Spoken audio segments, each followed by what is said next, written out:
Hello दोस्तों, स्वागत है आप सभी का अपने यूट्यूब चैनल क्रैश क्लासेस में। आज हम लोग देखने वाले हैं जो है उसका टॉपिक है, बहुत ही महत्वपूर्ण टॉपिक है, उसका नाम है गति। देखेंगे इस वीडियो में गति किसे कहते हैं, गति के साथ-साथ जो चैप्टर है उसको पूरा समाप्त करेंगे। यह विज्ञान के जो बहुत ही महत्वपूर्ण टॉपिक में से आता है, जो कि क्लास 9th में भी यह चैप्टर है और 12th में भी यह चैप्टर है, ठीक है? तो वैसे ही ये पता चलता है कि ये बहुत ही इम्पोर्टेंट है। चलिए देखते हैं कि गति किसे कहते हैं। तो गति किसे कहेंगे?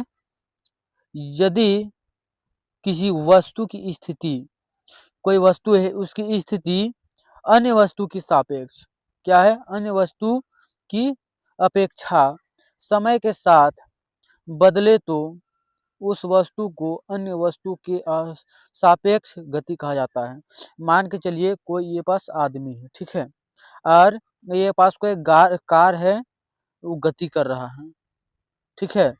तो ये जो कार है, वो जैसे ही आदमी के बगल में गुजरेगा, उसके सापेक्ष में गुजरेगा, तो वैसे ही दिखेगा कि गाड़ी बढ़ रही है, यानी कि गाड़ी हो गया गति में, ठीक है? उसी को ही तो गति कहते हैं।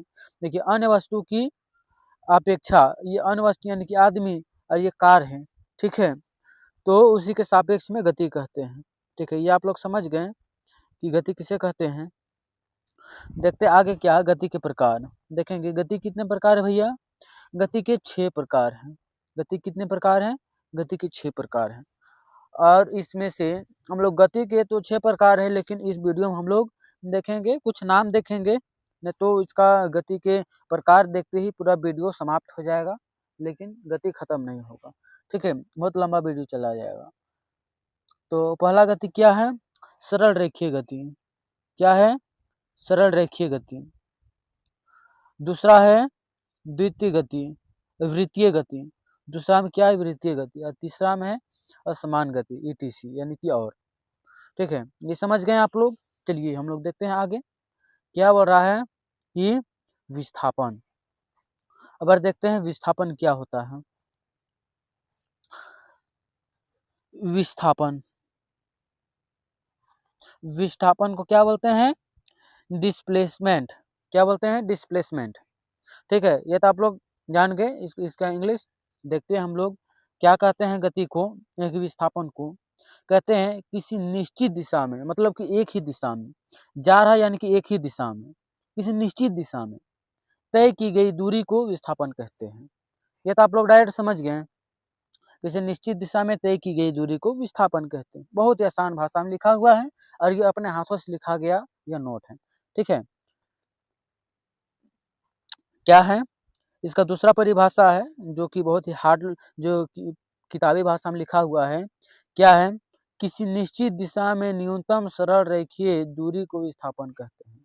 मजा नहीं आया, ठीक है? देखते हैं, किसी निश्चित दिशा में तय की गई दूरी को विस्थापन कहते हैं। बहुत ही आसान और सरल भाषा में लिखा हुआ है। देखिए कैसे पता चलता है। तो ये जो है गति, ये टेढ़े बढ़े जा रहा है, वो हो गया कि दूरी। लेकिन विस्थापन किसे बोलते हैं? जो डायरेक्ट निश्चित दिशा में चलता हो, ठीक है? देखिए निश्चित दिशा में चल गया, इसे बोलते हैं विस्थापन। चलिए हम लोग विस्थापन में देख लेते हैं। दूरी बराबर क्या जानते हैं हम लोग? दूरी बराबर होता है चाल गुने समय। दूरी बराबर चाल गुने समय। इसका विस्थापन क्या हो जाएगा? इसका विस्थापन हो जाएगा,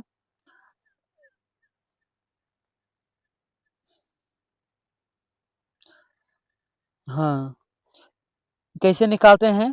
तो ये प्रारंभिक जो चाल है, यानी कि शुरू का चाल, और ये है अंतिम चाल, ठीक है? तो इसका कितना कितना है, इसका विस्थापन निकालें तो विस्थापन डायरेक्ट हो जाएगा। देखिए ये 9 है, यहाँ 9 है और यहाँ 9 है, तो प्लस 9 9 18, यह हो गया इसका विस्थापन। लेकिन दूरी कितना हो, यानी कि पूरा का दूरी पूछ रहा है, तो कितना हो जाएगा पूरा का दूरी? तो शुरू में 7 है, पहले 7 प्लस 6 है तो 6 प्लस 9 है तो 9 प्लस 5 तो 5, कुल टोटल कितना हो जाएगा? 27, ठीक है? यहाँ तक आप लोग समझ गए। आगे देखते हैं, चलिए।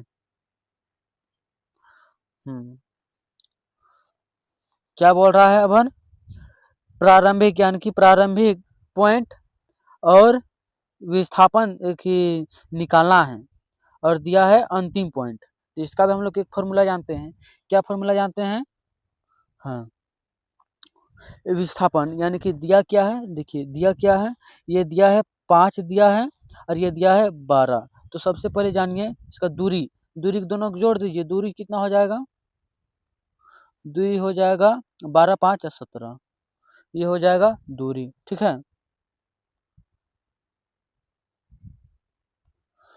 ये हो जाएगा दूरी। और विस्थापन क्या हो जाएगा? डायरेक्ट वाला, यहाँ से ये पॉइंट से ये पॉइंट तक डायरेक्ट का क्या हो जाएगा बताइए? तो हम लोग पाइथागोरस प्रमेय से जानते हैं, क्या जानते हैं कि कर्ण का स्क्वायर जो होता है लंब और के आधार के स्क्वायर के दोनों के बराबर होता है। तो लिख सकते हैं क्या कि AC का स्क्वायर डायरेक्ट हम हल कर देते हैं। AC का स्क्वायर बराबर क्या जानते हैं? AB square plus BC square. ठीक है, AC का स्क्वायर मतलब कि जो नहीं दिया है, AC का स्क्वायर बराबर हो जाएगा 5 का स्क्वायर प्लस 12 का स्क्वायर, है ना। तो लगाएंगे, क्या हो जाएगा? AC बराबर AC का स्क्वायर बराबर 25 प्लस 144। ठीक है, ये हो गया।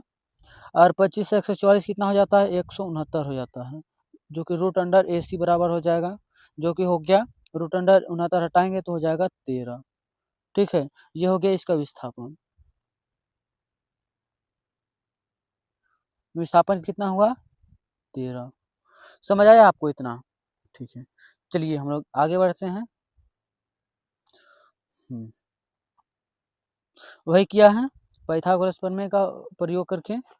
ठीक है, दूरी बराबर 17 आया था उसका भी, और विस्थापन आया 13। मीटर में तो मीटर, किलोमीटर में तो किलोमीटर, सेकंड में तो सेकंड। ठीक है, ये आप लोग समझ गए। चलिए आगे देखते हैं क्या चाल। चाल क्या होता है भैया? तो चाल को हम लोग क्या जानते हैं? उसका इंग्लिश में नाम है स्पीड। ठीक है, स्पीड कितना रेंज से चलता है। तो क्या है इसका परिभाषा? एकांक समय में तय की गई दूरी को चाल कहते हैं। क्या है भैया? एकांक समय में तय की गई दूरी को चाल कहते हैं। स्पीड बराबर तय की गई दूरी बटे समय। जो एकांक समय, जो निश्चित समय होगा, उसी में न तय की गई दूरी होगा। ठीक है, इसका फॉर्मूला क्या होता है? डिस्टेंस बटे टाइम, यानी कि डिस्टेंस दूरी बटे समय। ठीक है, इसका तो हम लोग निकल गया, दूरी बटे समय चाल का फॉर्मूला। आगे देखते हैं क्या है औसत चाल। औसत चाल बराबर क्या जानते हैं हम लोग? कभी भी न्यूमेरिकल में पूछ दिया जाए कि औसत चाल क्या होता है, तो हम लोग डायरेक्ट इसमें लिख सकते हैं औसत चाल बराबर, चलिए इसको पहले नया से लिख लेते हैं। क्या होगा औसत चाल?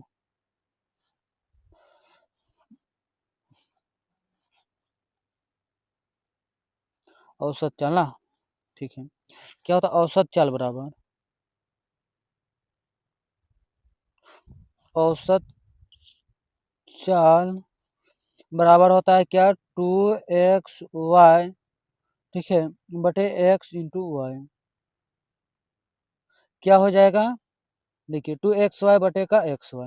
यहाँ तक तो समझ गए। देखिए न्यूमेरिकल यहाँ पूछ दिया है, उसी को बनाना है हम लोग को, बन जाएगा ना। ठीक है, चलिए देखते हैं। औसत चाल निकालने वाला है इसका, औसत चाल। ठीक है, क्या बोला है क्वेश्चन में? कोई वस्तु 60 किलोमीटर पर घंटा 60 किलोमीटर पर घंटा की चाल से रांची गया। ठीक है, जो 60 किलोमीटर की स्पीड से रांची गया और वापस 40 की स्पीड में आया, तो उसका औसत चाल ज्ञात करें। औसत चाल बराबर हम लोग क्या जाने थे भैया?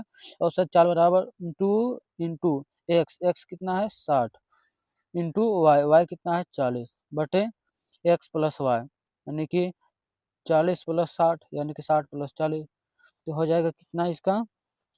हो जाएगा, हाँ, 2 गुने 60 गुने 40 बटे का 100, 1 जीरो खत्म, 1 जीरो खत्म, खत्म।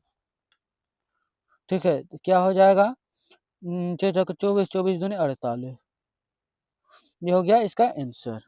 ठीक है, आप लोग समझ आया होगा तो देख लीजिए, नहीं समझ आया होगा तो फिर से बैक करके वीडियो देख लीजिएगा। वही यहाँ निकाला है, किलोमीटर में तो किलोमीटर, घन और की दूरी में देखिए, मीटर में तो मीटर, है ना, वही 48 आया उसी फॉर्मूला का यूज करके। चलिए आगे देखते हैं। हाँ, एक और टॉपिक क्या है बहुत ही महत्वपूर्ण, कि किलोमीटर को हम मीटर पर सेकेंड में बदलने के लिए, देखिए मान चलिए कोई किलोमीटर पर घंटा दिया हुआ, उसको मीटर में कैसे बदले जाता है, कैसे बदलते हैं। 9th क्लास के न्यूमेरिकल बहुत सारा है, ठीक है, तो कैसे बदले जाते हैं, तो जो किलोमीटर एक घंटा है ना, उसको लिख लीजिएगा गुने, किलोमीटर पर घंटा लिख लीजिएगा, उसको गुना कर दीजिएगा 5/18 से, ये हो जाएगा बराबर में मीटर पर सेकेंड हो जाएगा। और जब हम मीटर पर सेकेंड को करेंगे तो गुना क्या करना होगा, नीचे वाला 18/5 से, ठीक है, बराबर कितना हो जाएगा, किलोमीटर पर घंटा। ठीक है, ये हो गया, वही बताया गया इसमें। देखेंगे अब वेग, वेग क्या होता है, वेग के क्या कहते हैं, वेलोसिटी, वेग को क्या बोलते हैं, वेलोसिटी। ठीक है, वेलोसिटी, वेलोसिटी क्या होता है, किसी निश्चित दिशा में एकांक समय में तय की गई दूरी को वेग कहते हैं।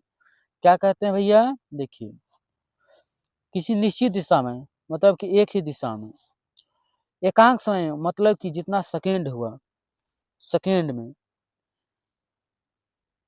तय की गई दूरी यानी कि डिस्टेंस को ही क्या कहते हैं, हम वेग कहते हैं। ठीक है, तो इसका क्या हो जाएगा फॉर्मूला, डिस्टेंस बाय समय, मतलब कि तय की गई दूरी बटे समय, ये तो आप लोग जान गए, डी/टी। चलिए आगे देखते हैं संवेग, इसका मात्रक देख लिए है ना, मात्रक देखते हैं, डिस्टेंस, डिस्टेंस दूरी का मात्रक होता है मीटर, टाइम का होता है सेकेंड, तो हो जाएगा मीटर पर सेकेंड, कोई दिक्कत नहीं, दिक्कत। और जब हम इसको ऊपर ले जाएंगे ऊपर तो हो जाएगा माइनस में मीटर प्रति सेकेंड, कोई दिक्कत किसी को, चलिए कोई दिक्कत नहीं। देखते हैं संवेग, संवेग को क्या बोलते हैं, मोमेंटम, संवेग को क्या बोलते हैं, मोमेंटम। देखते हैं मोमेंटम क्या होता है और किसे कहते हैं मोमेंटम। देखिए मोमेंटम किसे कहते हैं, किसी वस्तु के द्रव्यमान तथा वेग के गुणनफल को संवेग कहते हैं।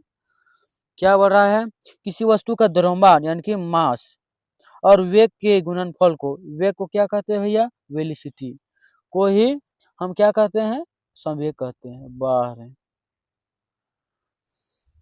ठीक है, संवेग को हम छोटा p से दर्शाते हैं, जो p लिखे हैं हम। ठीक है, संवेग बराबर द्रव्यमान गुने वेग यानी कि mass into velocity, M into V. यहाँ तक समझ गए आप लोग, चलिए आगे बढ़ते हैं फिर से। चलिए अब वेग निकालने बोल दिया, वेग निकालने बोल दिया कि कोई वस्तु का द्रव्यमान 5 क्विंटल है और वह 120 मीटर पर सेकंड की स्पीड से जा रहा है, तो उसका संवेग क्या होगा। ठीक है, तो संवेग बराबर m इंटू भी जान गए थे, इसलिए 12×5 = 60 है ना, यहाँ 2 को जीरो, यहाँ 3 को जीरो, 3 को जीरो बैठा दीजिए, kg पर मीटर सेकंड है तो लिख दीजिए पूरा। ठीक है, यहाँ तक जान गए। और यहाँ पे मेनली पूछा जाता है क्या, कि नोट में, कि द्रव्यमान का वेग बढ़ाने से संवेग बढ़ता है, द्रव्यमान का जो वेग होता है उसको बढ़ाने से संवेग बढ़ता है। तो जब देखिए द्रव्यमान या वेग, द्रव्यमान या फिर वेग यानी कि m या फिर v, दोनों में से कोई भी बढ़ाएंगे तो संवेग बढ़ेगा, जरूर बढ़ेगा। कैसे बढ़ेगा, देखिए मान चलिए हम द्रव्यमान को 2m द्रव्यमान कर लिए, ठीक है, और संवेग निकालेंगे 2m इंटू v, तो हो जाएगा 2mv, यानी कि इसी की mv बराबर क्या जानते हैं हम लोग, mv बराबर जाते हैं संयोग संवेग, ठीक है, और 2 है तो 2 उतार दीजिए, यानी कि 2 गुना हो गया ना। तो कोई वस्तु का द्रव्यमान बढ़ाइए या फिर वेग, तो वह उसमें संवेग भी ऑटोमेटिक बढ़ेगा। चलिए जान गए यहाँ तक, आगे बढ़ते हैं फिर से। अगर क्या है त्वरण, त्वरण क्या होता है भैया? त्वरण, त्वरण का क्या बोलते हैं? एक्सेलरेशन, एक्सेलरेशन को त्वरण कहते हैं। तो क्या कहते हैं त्वरण को? वेग में परिवर्तन की दर को संवेग कहते हैं। अच्छा, त्वरण कहते हैं। यहाँ थोड़ा सा कि लिखने में थोड़ा सा दिक्कत हुआ। वेग में परिवर्तन की दर को त्वरण कहते हैं। समझ आ गया ना? त्वरण, अतः त्वरण,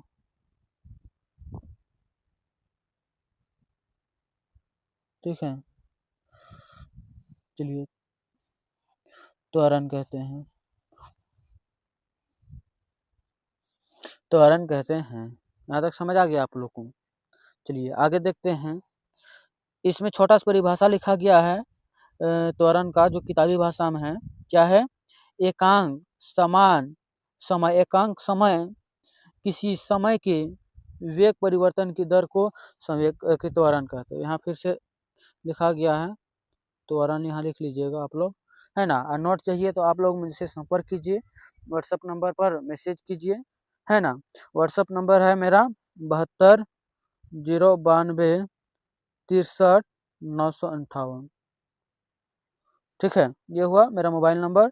आप लोगों को नोट चाहिए, किसी भी प्रकार से कोई डाउट है तो हमारे इस नंबर पे संपर्क करें, व्हाट्सएप पे हाय लिख के भेजें और अपना संपर्क, अपना समस्या बताएं, उसका समाधान जरूर होगा, ठीक है। आप किसी भी क्लास का हो, झारखंड बोर्ड से हो, यूपी बोर्ड से हो, बिहार बोर्ड से हो, सबका मदद किया जाएगा, ठीक है।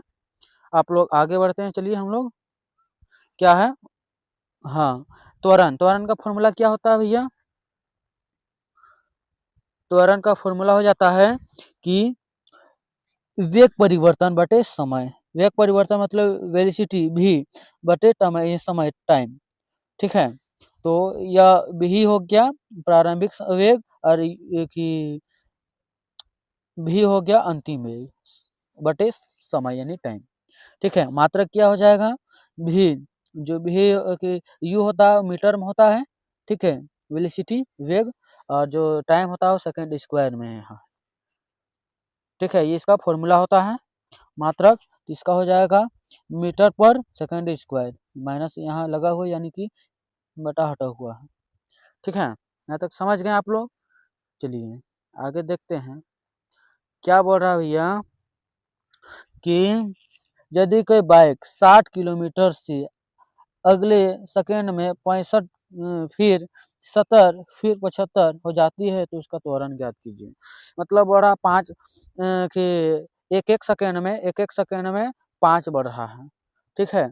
तो इसका त्वरण क्या हो जाएगा? 5 ही तो होगा। एक सेकंड में जितना कि वेग परिवर्तन हुआ वही उसका त्वरण जो है, किलोमीटर पर सेकंड स्क्वायर, किलोमीटर पर घंटा है तो किलोमीटर पर घंटा लिख दीजिए, तो 5, ठीक है। कोई दिक्कत किसी को? चलिए इसी से रिलेटेड एग्जाम एक और प्रश्न आ जाता है। क्या आ जाता है? मंदन, मंदन किसे कहते हैं? मंदन किसे कहते हैं? तो क्या हो जाएगा? यदि वेग घटता है हो तो वेग अधिक होता है। देखिए क्या बोला है, यदि वेग घटता रहा हो यानी वेग अधिक से कम हो रहा हो तो उसे मंदन कहते हैं, ठीक है। तो कैसे जानेंगे? मान के चलिए हम स्पीड से जा रहे हैं और रास्ते में एगो ब्रेकर ठोकर आ गया, है ना, तो हम अचानक से रोकते हैं ना, यानी कि स्पीड में कमी आ जाता है, वेग में कमी आ जाती है, तो उसे हम कहते हैं मंदन। और जब हम कि कोई लड़की को देख के स्पीड बढ़ाते हैं, गाड़ी को और स्पीड लगाते हैं, उसे बोलते हैं हम लोग त्वरण, जितना त्वरण उत्पन्न होता है, ठीक है। ये तो हम लोग जान गए। चलिए आगे बढ़ते हैं हम लोग। क्या है अबर? हाँ, बल, फोर्स। चलिए हम लोग अगले वीडियो में बल देखेंगे, इसका पूरा टॉपिक। इसी के साथ हम आज गति चैप्टर को समाप्त करते हैं 9th क्लास का, और ये 11th और 12th के लिए बहुत ही इंपॉर्टेंट है साइंस में, ठीक है। फिर मिलेंगे अगले और बेहतरीन टॉपिक के साथ। जय हिंद, जय भारत।